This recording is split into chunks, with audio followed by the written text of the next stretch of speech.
முகத்தின் அழகு என்பது முகத்தின் ஒளி, முகத்தின் வசீகரம். முகம் என்பது ஒரு வெளித்தோற்றம் மட்டுமே. அதனுடைய உண்மையான மொழி மனதிலிருந்துதான். மனதின் மொழியே முகம் கருவியாக இருந்து செயல்படுகிறது. அகத்தின் அழகு முகத்தில் தெரியும் சொல்வாங்க.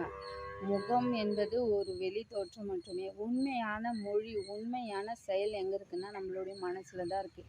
சந்தோஷம், அன்பு, அதே நேரம் சமநிலையான மனது, அமைதியான மனது, அலை பாயாமல் இருந்தாலே அது தெய்வீக நிலைன்னு சொல்லுவாங்க. நம்மளுடைய மனசு எப்பொழுதுமே சந்தோஷமா இருக்க வேண்டும். சந்தோஷமா இருந்தாலே நம்மளுடைய முகம் வசீகரமா இருக்கும். இந்த அழகு, இந்த ஆடம்பரம்லாம் சில காலங்கள், சில நேரங்கள் மட்டுமே. எப்பொழுதுமே மனதின் அழகு முகத்தில் வெளிப்படும். மனதை சந்தோஷமா வச்சுட்டு இருந்தீங்கன்னா அழகு ஆட்டோமேட்டிக்காக நம்மளுடைய முகத்தில் வெளிப்படும். அதை விட்டுட்டு நிறைய பேர் எந்நேரமும் மேக்கப்பு, எந்நேரமும் அந்த அழகை மெயின்டெனன்ஸ் பண்ணுறதுலே இருக்காங்க. அதனால் எந்த ஒரு நன்மையும் கிடைக்காது. ஒரு செயல் பேசுவதை போல வார்த்தைகள்